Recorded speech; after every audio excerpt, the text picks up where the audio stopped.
So let me pause there. Let me go to the panel here with some of the questions. Uh, let me start with Mrs. Usha Anand Subramanian, MD and CEO of PNB. So, ma'am, you see that the nationalized banks, and I did not show a slide, but the survey shows that the corporates and SMEs are actually very satisfied with the nationalized banks. But we still see a decline in the market share of nationalized banks when it comes to primary banking relationships. So are the nationalized banks aware of this trend, and what are the banks doing about it?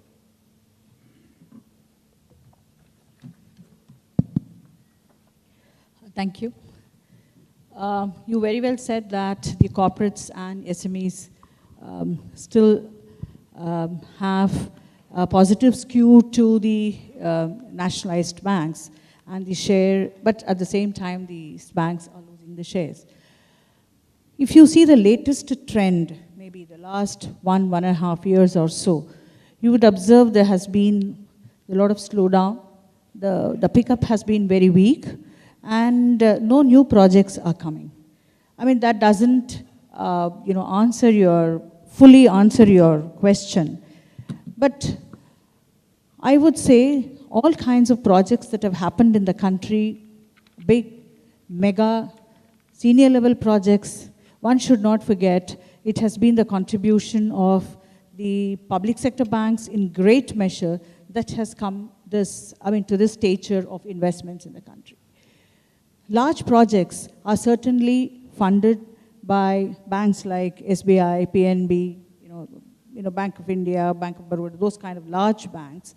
And there has been a huge participation that has been happening. But all of us know there has been lack of demand, there has been disrupted cash flows, irregularity of servicing. All these have been dampener added to no projects happening. And let us not forget, the world of financial services is changing rapidly. It's not only the other genre of banks, but the other kinds of avenues that provide, alternate funding mechanisms like the raising of bonds, overseas borrowing, those kind of things have been more attractive. And, every promoter is conscious of what costs him a lot, that's the interest cost. So given these kind of avenues, certainly there is a shift that's happening. People are opening up to new avenues, but let me tell you one thing, nationalized banks or the group of public sector banks will remain a key source of funding for any of the projects that have to come in the country. Thank you. Thank you, ma'am. That's well said. Let me go to Rajat Verma, MD and Head of Corporate and Commercial Banking at HSBC. Rajat, I presented a slide which shows that the term lenders and then nationalized banks, like Madam also talked about, provide a lot of their balance sheet, but they're not getting the fair share of their other share of wallet of the customer. But the foreign banks have been traditionally focusing a lot on these so-called transaction banking products, current accounts, cash management, trade, and so on. What is your advice, or how do foreign banks think about this, and how do they garner this other share of wallet? Sure. So I think transaction banking and, as you mentioned, current accounts that is fundamental to the principle of lending as well in a foreign bank. And actually, I think that's true of, increasingly becoming true of all banks, irrespective of whether they're foreign, Indian, or otherwise. So it would be very rare for a bank of whatever denomination to actually lend today to a corporate and say, okay, we don't want, they will push, in my view, for the transaction banking piece as well. Some of this is historical. As Usha ma'am said, it's been a period of time where you've not had new projects, etc., coming up. So some of this data is actually reflecting what used to happen. But I actually feel that there not only foreign banks, but all banks are converging with technology towards common platforms and towards a system which is not very different between foreign banks, private sector banks, and public sector banks because of the initiatives taken in this country and all over the world. So I actually see a convergence of technology, and therefore transactional banking should actually become much more interoperable in future than it is today. So I don't know if that answers your question, but That's right, and actually we have a session just on that particular, a full session devoted just on transaction banking and technology coming up right after this. But that's an important point because transaction banking is the source of primary banking relationships. And I think that's what the corporates are telling us, that's what we intuitively know, and that's what the survey confirms as well. So let me move to the next section of the presentation here. If I can get the presentation on the screen.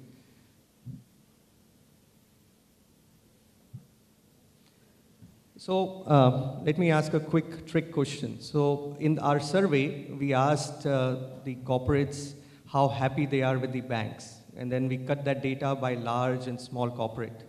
So what is the sense of the audience? Would you think that the large corporates are happier and more satisfied, or the small? So let's start with large. Who thinks that large corporates are more satisfied?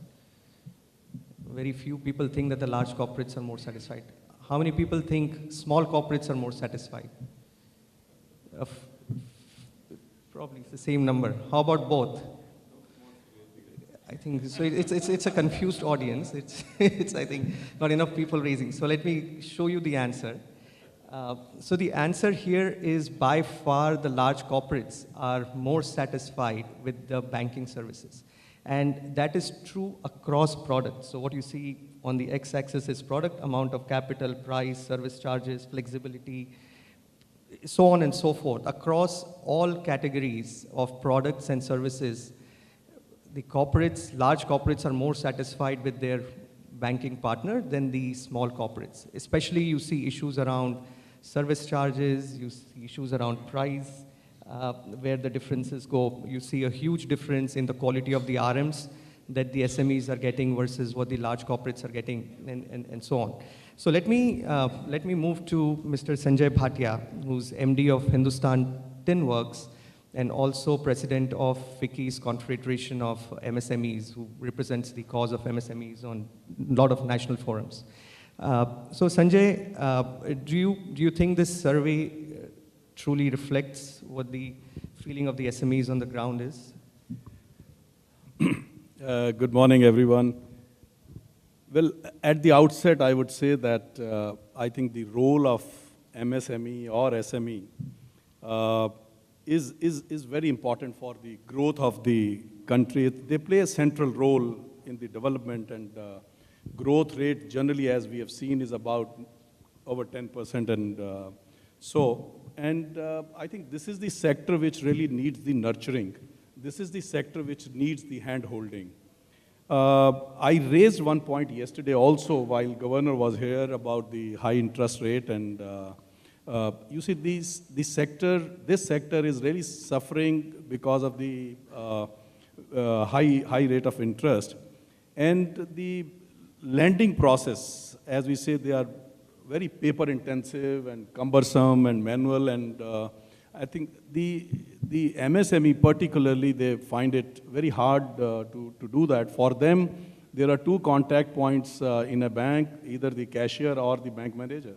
So I think they are the ones who have to deal with them. So, but you mentioned about bank charges, I totally agree with you. I mean, one can go on listing them: processing charge, upfront fees, documentation fees, and so many things, prepayments and other things. So there are many issues which MSME or SME, they are struggling while dealing with the bank, and I mean, they are being addressed. Well, MSME has no option than to depend on banks, whether it is public sector or a private sector, but because they are the ones who are always short of cash, and they are the ones who have to depend on the banks.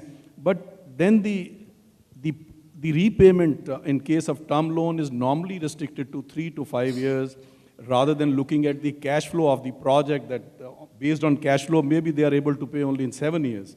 But banks normally, they try to restrict to 3 to 5 years, and so that, and in case of any delay in project, maybe beyond the control of the entrepreneur, I think the rescheduling is something which they find that its bank is quite tough as compared to large corporates. So I think it's really difficult to compare the both, but they have to depend on the bank. They have no option. But satisfaction level, well, your survey says, I don't have to say anything more than that, what your survey is saying. Yeah. And what do you think should banks be doing differently going forward? Yeah, I would say that it's important that, I can refer to the NAYEK committee and that the working capital, that it should be 20% of the turnover rather than asking the promoter to give 25% margin and do that. So there are many issues. I think this can be addressed, and this sector needs a special care, special help, maybe specialized branches, like they have industrial finance branch, they have branches focusing on the export or whatever it is, overseas branch.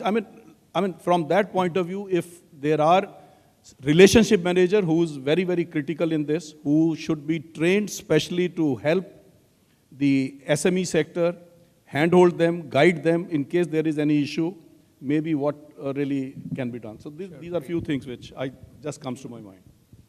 Do you want to build on this? What do you think as a banker? He was talking about the price, pricing which we accept is really a problem. But banks too have a problem in terms of their earnings. If you see, banks are getting very conscious in terms of capital conservation, that you would like to move to, some of the AAA rated customers, have them in your pocket so that you manage your capital adequacy better. But the AAA customer dictates that, I'm the best for you in class, so I will not pay you more. The guy who's migrated to maybe the C1, C plus or D, he says, well, I'm so weak I can't pay you. Please don't expect me to pay, even though the risk is very high on me. So it's the Bs who get sandwiched in the process. And these are these, kind of mid-corporates and the medium accounts, which come in that, category of the B-rated accounts, from where the banks also expect their earnings. It's a reality. Great. So, and I think Rakesh, who's the CEO of Aditya Birla Finance Limited, seems to have seen that opportunity sitting between the SMEs and the banks, and he's built a huge SME book over the last 5 years. So Rakesh, did you sense this opportunity when you plunged, and you've been doing SME at Stancy as well before joining Aditya Birla Finance. So when it comes specifically to SME financing, do you see that's a special opportunity for NBFCs? Is it a sustainable advantage for you? And how is an NBFC offering different from a bank's offering? So, Bharat, SMEs are a big driver of any economy, and it contributes to 14-15% of the GDP. And if you compare that to a country like China, where it contributes close to 50%. So if the economy has to grow, the GDP has to grow, the SMEs has to play a much, much larger role in the Indian economy.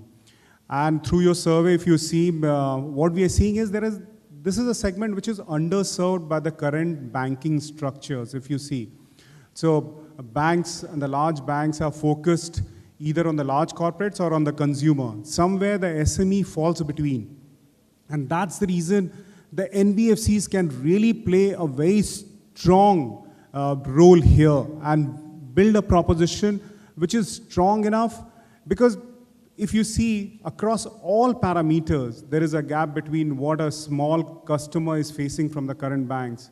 And but one needs to really build a strong value proposition for the customer's point of view. It's just not about the opportunity which is there. How do we really customize our solutions to our SME owners? How do we really reach out to the MSMEs? Because today in this segment, if you look at 50 to 60% of the SMEs don't have access to formal credit. MSMEs even worse. So how do you really reach out to this large set of SMEs and MSMEs? And for that, a lot of new innovative things needs to be done. So digitally, we need to really reach out to MSMEs and all, and we need to, as NBFCs or banking industry, needs to build a proposition where you can use technology to reach out. Because in such a large and diverse country, reaching out to the large MSME is quite a challenge. So how do you build technological platform where you can really serve these underserved segment of the economy, and so we see it as a huge opportunity, and it's quite sustainable. As I mentioned, it's a big driver of the economy, and we see this as a opportunity not only from the NBFC's point of view, but the entire banking and the lending, if you look at from that point of view, that it's a huge opportunity. How do we really go and build our proposition, serve the segment so that it really starts supporting the economy much better than what it's doing today?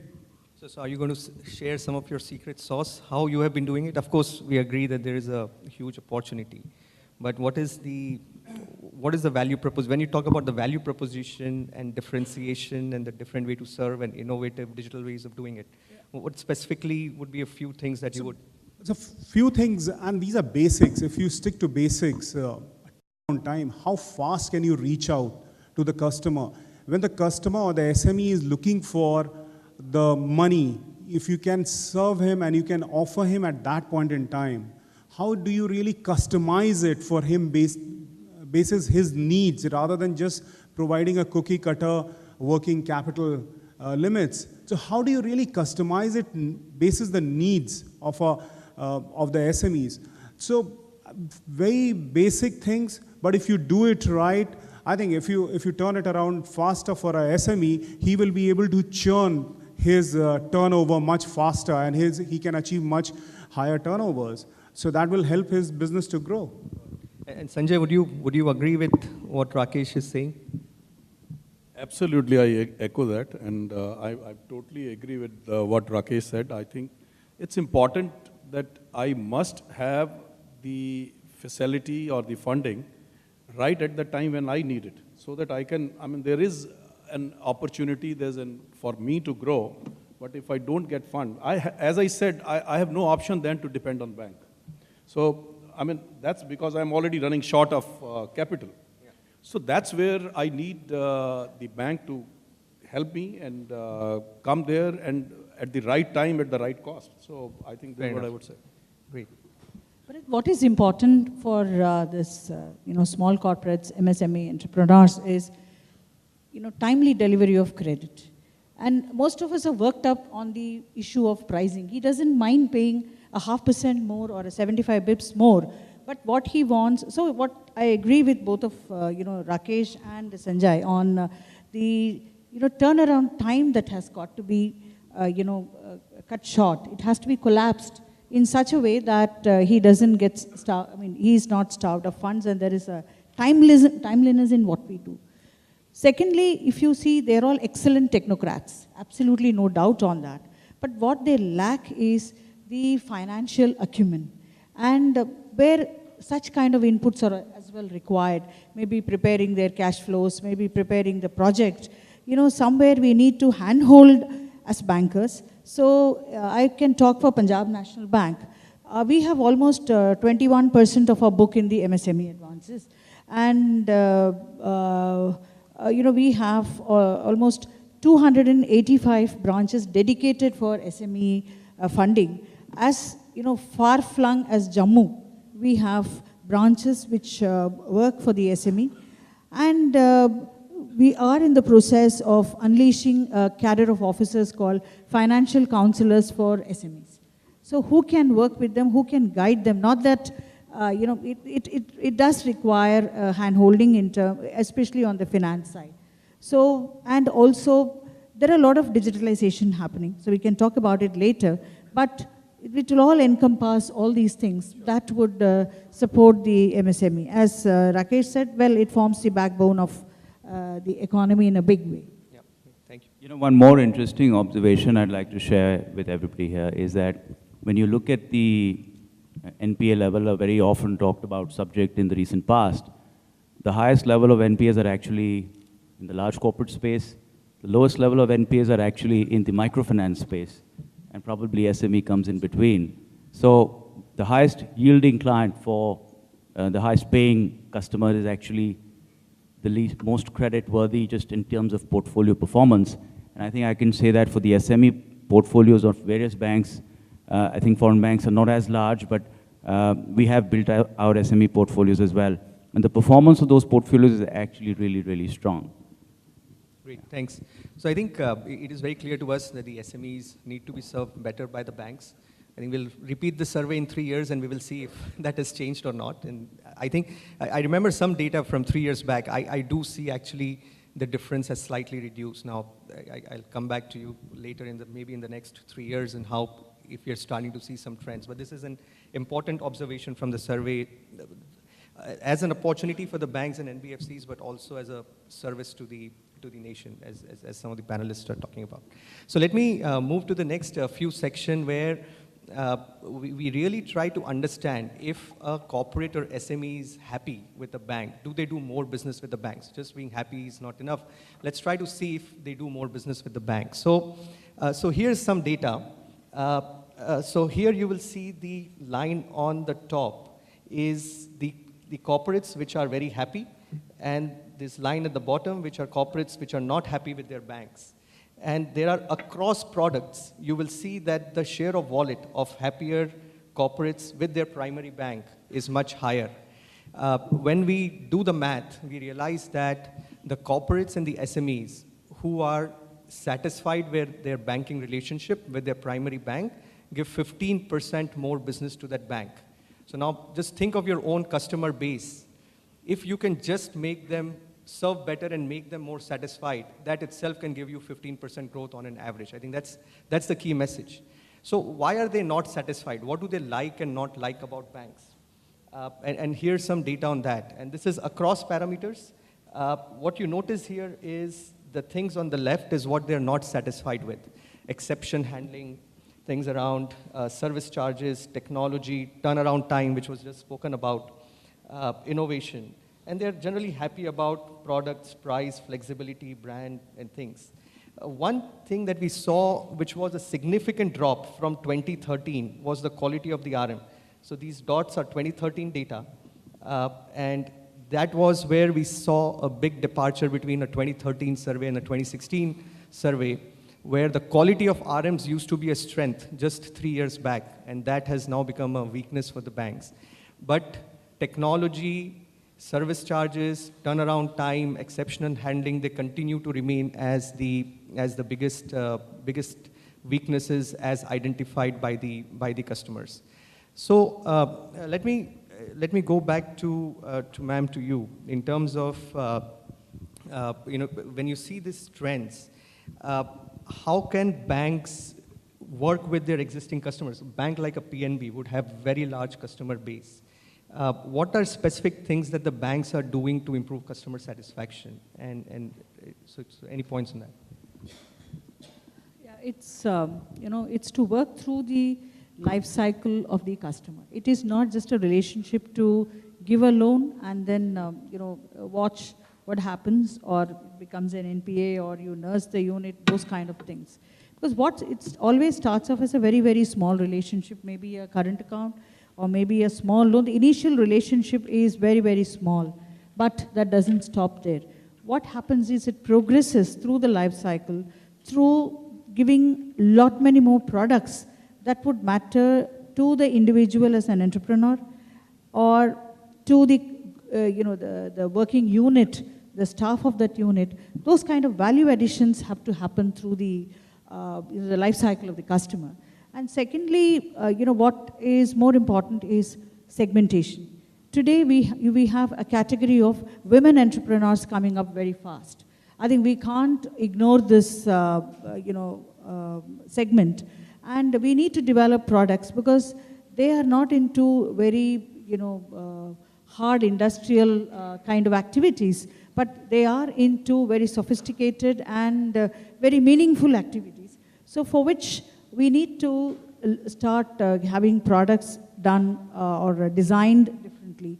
You have the youth segment coming up. There are many, many youth entrepreneurs, young entrepreneurs coming into this. So what is also being seen is that some kind of segmentation to address different groups of the entrepreneurs. And what we have across the country is n number of clusters. Maybe people put it at 550, 580, whatever number. These are groups where similar kinds of activities happen. So it becomes easier for banks to step in, be with a group, talk to them the language of finance and make them understand and then, cater to their needs. So these are some of those areas, I think, which each bank will have to drive in a very specific manner, in a specialized manner, that would, glue both the entrepreneur and the bank in a better way. Fair enough. So, ma'am, just a follow-up question, which is measurement of the customer satisfaction. In a lot of very advanced organizations, we see that the measurement of customer satisfaction is, people are even measured on that. There is a bank in Australia, Commonwealth Bank of Australia, where every employee of the bank is actually rewarded basis the customer satisfaction that they're delivering. And they have got systems that go down to an individual that can identify what customers they are touching and what is the satisfaction of those customers. And in your KRAs, customer satisfaction is an important element. I don't think we are there across the banking sector, at least in India. And do you think that is something that the banks in India need to start measuring, doing a better job of not just looking at NPAs and the growth and the NIMs, but also start measuring customer satisfaction? It's a good question. See, we always, normally, the measurements happen on the quantitative numbers or quantitative productivity. But there are certain things called the intangibles or the qualitative, and this is a very key intangible that has to be incorporated. I mean, it would be a welcome thing, and I think we should work towards that. And it makes everybody in readiness to give the best of services. And of course, the measurements have to happen through, and I think, various mechanisms that can be in place, maybe surveys, maybe customers themselves, grading you. Those kind of things can always happen, linked to the systems. So it becomes an unbiased view of the customer, because it is he who has to express the satisfaction levels. That's great. So, yeah. Yeah, and I think, let me just move to Rajat on that point. And I know foreign banks have been doing this quite well, and maybe, Rakesh, if you want to talk from your old experiences as well.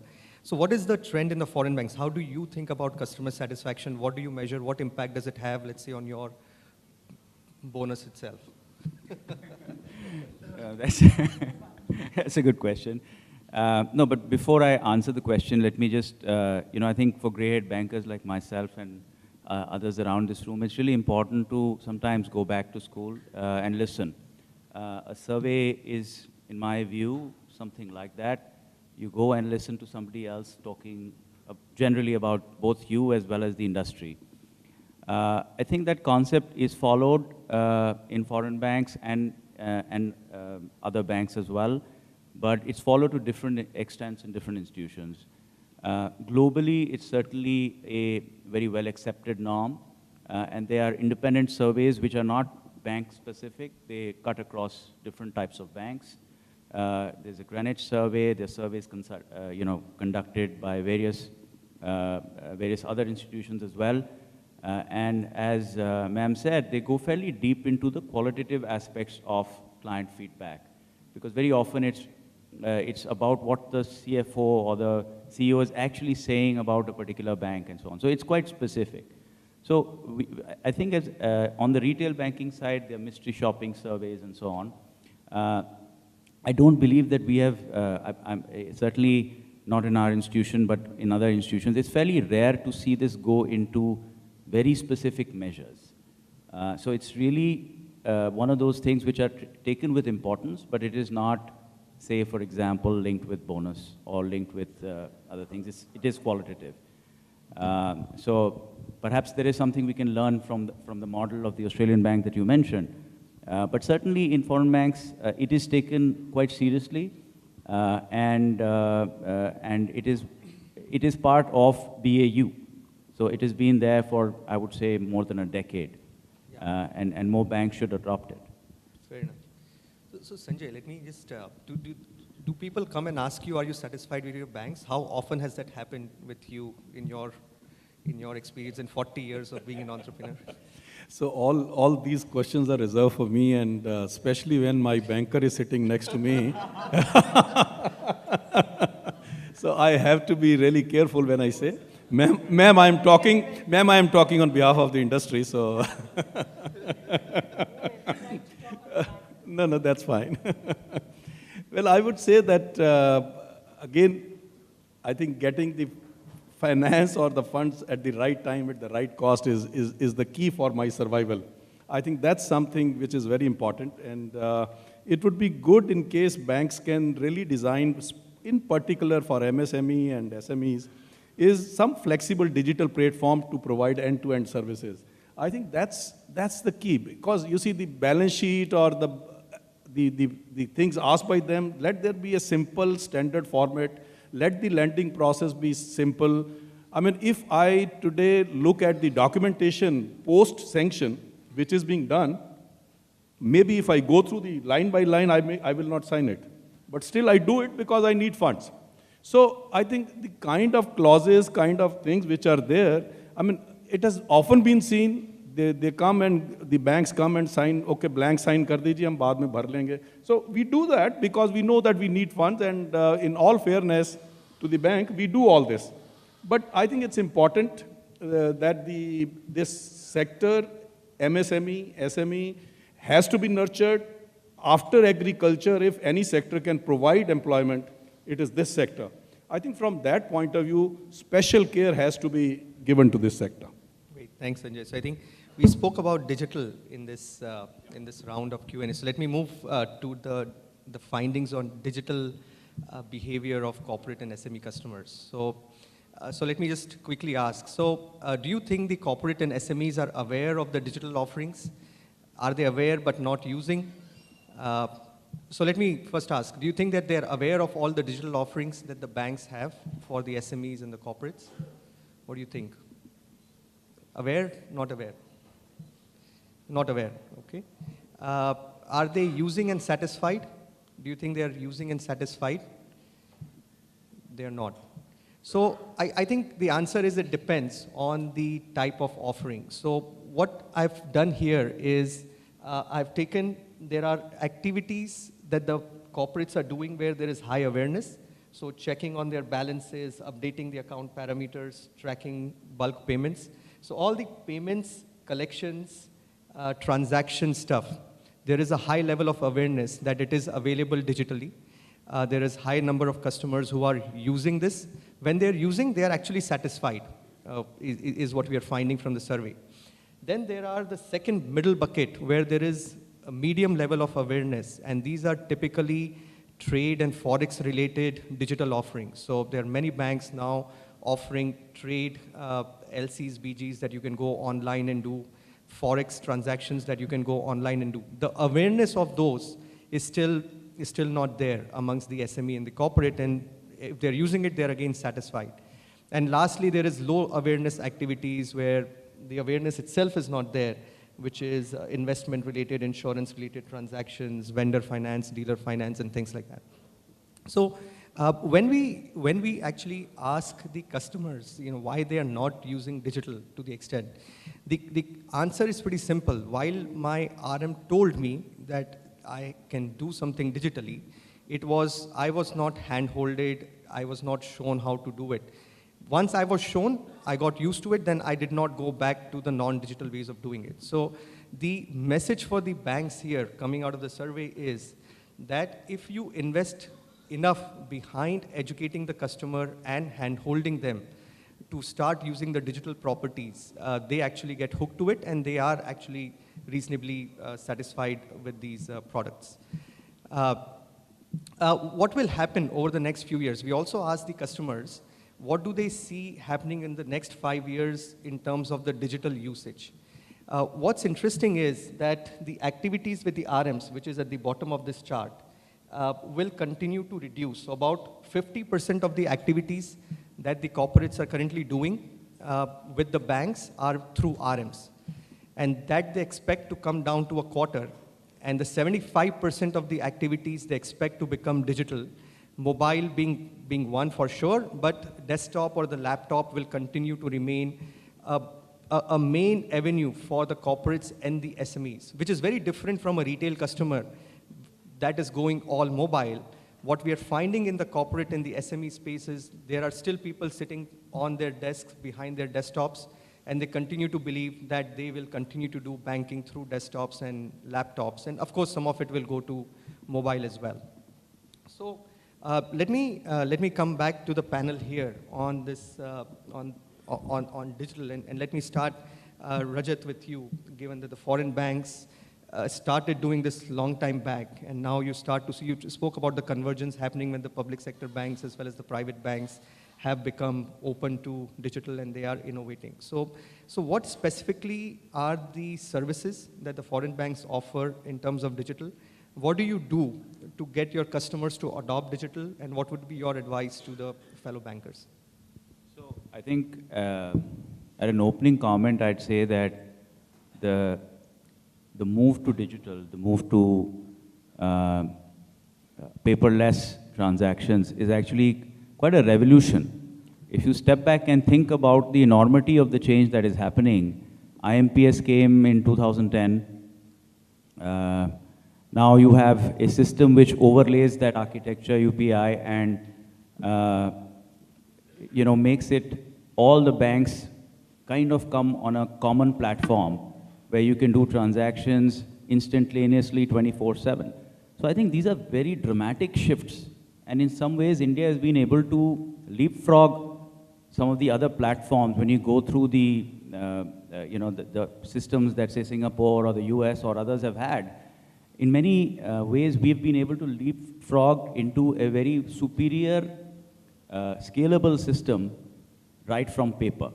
And that move has been so dramatic that it kind of takes your breath away when you think and sit back. And 5 years back, some of my friends who had their own startups used to tell me that, look, mobile is the way to go. Everything is going to be on mobile.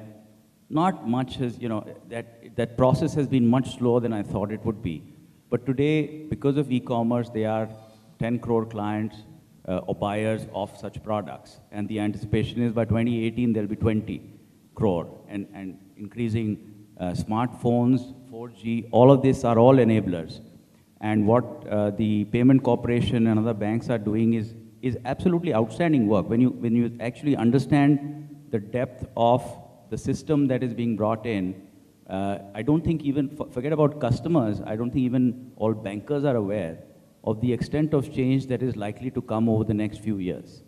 So it is a revolution, and the biggest part of this revolution is that all the advantage, and I represent foreign banks here, but I have to say that a lot of the advantage that foreign banks had in earlier technology actually goes away because this system is a common platform. So we are investing a lot in this, in UPI and in other systems. Clients have been digital, especially large clients have been digital with us for a long time. But I think this takes payment systems across the country, UPI takes payment systems across the country to a completely different level and provides, in some ways, a level playing field. So it's actually really exciting, and I think banks should spend a lot more time informing their customers about the changes, and there should be much more information available to the clients to be able to move to what is clearly a very dramatic change, and this graph kind of proves it. One last point I'll make is that the importance of the RM is not going to come down. Maybe the activities will come down, but I don't believe banking will change, and the people impact will suddenly go away. I think the RM construct and the people construct is fundamental to banking. That hasn't changed for 150 years, and I don't see that changing at all. It's just that the RMs are probably going to be having more time to do what they should be doing as opposed to transaction processing. That's a great insight. Rakesh, I think you spoke about digital in a different context earlier, which was around digitization of the processes, improving turnaround times. I think here we are talking about digital offerings which are customer facing. And what is your view of, in terms of the digital offerings that the banks or the NBFCs need to be providing customers? Yeah, so today if you look at digital banking or digital usage is very low. People look at in terms of checking their balances, checking their payments. So that's what, but things are happening so fast, as Rajat mentioned. If you look at on the payment side, on the clearing side, there's so much of new technology which is coming in. I think that will change the entire banking landscape. And just going back to what Mr. Sanjay Bhatia was saying, how should we make it simpler from the customer's point of view? And I think that's very important. How do we bring services which really make simpler? So I will give you an example. When a SME or MSME applies for a business loan, the size of the loan file is so thick, and 2/3 of that file is bank statement for the last 6 months. And some credit analysts will sit down and look at how many check bounces, how many banking turnover, and all that. Now that you can do in fraction of minutes. So the entire analysis of your bank statement can be done immediately. How banks can use these technologies? There's so many new technologies which is available now. How do we integrate? And the good point is that we don't have to build it all alone. As a banking institution or as any institution, we don't have to build this. These technologies are now available. How do we coordinate? How do we collaborate with different service providers and bring these services to our customers? I think that will be the key. How can you really, if speed is the essence, how can you turn around a loan, let's say in 24 hours or 36 hours? How can you really use the technology to turn around a disbursement for the MSME or the SME? I think that will be key, and that will be the critical part. I think we need to work on that. Ma'am, do you want to add in terms of what do you think are the nationalized banks doing in terms of digital offering to the corporate and SME? To start with, the digital expressway is one expressway where there has been no traffic jams. Any number of banks join, any number of products, services come. I mean, the ride has been very smooth. But as Rajat pointed out, a relationship manager's role cannot be, he cannot be undermined, or he can't disappear from the system. He's the first connect, and the entrepreneur depends on him not only for banks, loans, and those kind of things, but also for other, he trusts him for the products and services personally, for the enterprise, and also looks to him for certain business-related issues. So he stays where he is, but as he said, his role would change, or his role would change in terms of shifting him to the, the digital platform, or, enjoying, start appreciating the digital products. So, we are trying to handhold the customers, because here the customer education becomes very important. We may have n number of products, n number of services. We may invest, maybe making a fashion statement that we are in the digital way, but as long as it doesn't reach the customer, I would say it remains as a mannequin in a showroom. Yeah. So we don't want that. We want it to be used by people. So one is an education that can happen, or taking the product to the customer can happen through the relationship managers, and the ease of operation, because today we have almost reached the finality. Anything that's going to happen, the revolution will happen in a kind of only on the mobile. There's nothing beyond it. We are not able to imagine now. Forget the Apple Watches and other things, but the entire thing revolves around the mobile. So whether it is SME app, SME, app, help services, whatever we devise, will all be in that small space of a mobile phone. So I don't think any bank can afford to lag behind. So everybody is in the race, trying to create new services, new appreciation, efforts to take it to the customers. Fair enough. And Sanjay, do you feel educated about digital offerings of PNB? Well, or any other bank that you deal with? No comments on PNB. Very good bank. So I would just say that at least for MSME, internet and mobile banking penetration is very low. While we welcome it, that more and more it should be there, and if digitalization can be used for speeding up the loan process, reducing the paperwork, I think we would really welcome it, and it should be done. And if it helps in improving my competitiveness, if this can be used for benchmarking against the industry, my company against the industry norms or whatever it it would be very good, which bank should really use and help us to do that. From that point of view, but use of internet banking, only one thing which I would just last comment here, that there is an apprehension or a fear that it may not be misused or a fraud or whatever it is. I think cyber security, as we talked yesterday also, Governor also mentioned about it. I think that's something which is important. Fair enough. Fair enough. And I think you almost gave away the answer to my next question, which was, would the corporates will be willing to pay for value-added services? And Sanjay talked about one just now, which was the benchmarking. So we actually asked the corporates and the SMEs, would they want value-added services from the banks? And the value-added services could be business support tools, help with the accounting packages, doing simple benchmarking of their performance versus their peers, giving them some financial analysis that Madam also spoke about on their cash flows, giving some expert guidance. What we found is 70% of the corporates, and actually this number goes much higher in case of an SME, would actually like their banks to offer services beyond banking. And almost 40% of the corporates are even willing to pay for it because they trust their banker and they really value these services. They're even willing to pay for some of these services, right? So, Sanjay, let me just, I think you started this discussion.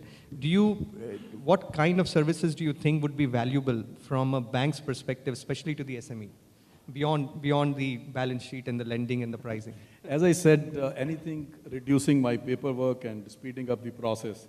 And of course, the hand-holding by the relationship manager, guiding me in case of distress or in case there's a delay in project. I think these are few things which are very, very critical for my survival. I think that would be, I would be really looking from bank. And in case I want to expand, then again, the fundings and all those things. I think these are few things which are important. I don't want to. So fair enough. And Rakesh, you spoke about the value proposition to the SMEs in the past. Do you weave in some of these services in your offering, or after this you will get some pointers from here and start weaving in some of this? Yeah, so value proposition is very, very important. And as you mentioned, in terms of the corporates, the SMEs and the corporates are willing to pay for the value add. And if you look at pricing is just one parameter or driver for making a decision. There are many more. And pricing is important, and we are not saying pricing is not. But how do you really, the timeliness of credit, the amount of credit which if you can match up with the growth expectations of the SME, what is the kind of limit he is looking at? I think these are the things which really matter, and that's what the customer is really willing to pay, and that's what your survey is saying. How do you customize your offering in terms of what is the limit he is looking for? How can he use sub-limits towards different end users? I think that's what the customer is really looking for. And if, as a lenders, as institutions, if we can sit down and understand the need and customize. So pricing is important, but if you create a value proposition, as your survey says, both the SMEs and the corporates are willing to pay that extra Fair price. enough. And I think actually the panelists ran ahead a little bit. So we also spoke to the corporates about their pricing behavior and would they switch their primary bank if the pricing were to change. 60% of the corporates and the SMEs said while pricing is important, they will not switch their primary bank. And that is what has been. Sanjay spoke about that. That's what Rakesh just said. Even ma'am just spoke about it. So pricing is important. Your RMs will keep telling you that I'm not able to do a credit because pricing is not. But if you ask the customer, it is other things, speed. It is the limits that the way you have set up the value-added services. And if you get pricing right, if the customer is satisfied with your pricing, by the way, you again get 13% more share of business from that corporate. I think in interest of time, I would, any concluding thoughts from the panelists, and then I'll like to open up for a few questions. Rajat?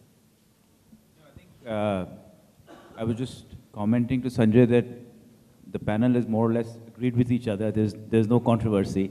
But in summary, I feel that the survey is actually quite interesting. It shows up things that that we should be focusing on, which is essentially around, for me, it's around technology, one, and two, it's around the value-added services and the customization. I completely agree on SME. SME is the driver for India and has to be. So banks should not only look to loosen the purse strings towards that segment, but look to actually help them in other ways as well. Not just through credit, but through all other forms that, that are possible. So, on that note, I'm going to hand over to Sanjay. Well, I would just say that a study was done in the past, and it says that there's a scope to increase lending to SME sector at least by 60-70,000 crores. So there's a good business waiting for the banks to do that, and they should really look at it. It'll be really good if banks work towards the all-round growth of the, the entrepreneurs. Complete in terms of financing, in terms of providing services, value-added propositions, digitalization, and making their lives easy. I think we'll be able to see good days for MSME. So in the end, I want to say that we are in a very interesting times. I think the banking and the financial institutions will change quite a lot in the next 3 to 5 years, if you look at. From a banking point of view, payment banks have been given. There will be differentiated licenses which has been given. Now small bank licenses have been given. You have NBFCs, which has grown so much in the last 10 years or so. On-tap banking licenses is being offered now by RBI. I think if all this happens, the underserved segment of the Indian economy, which is the SME or the MSME, I think the credit will reach to them. And that's very promising, and all the financial institutions should work towards that. Also digital, I think, will play a big role in the next 3 to 5 years. So very interesting time, and I'm very optimistic in terms of looking forward in terms of how do we serve the SME, which is a very integral part of our economy.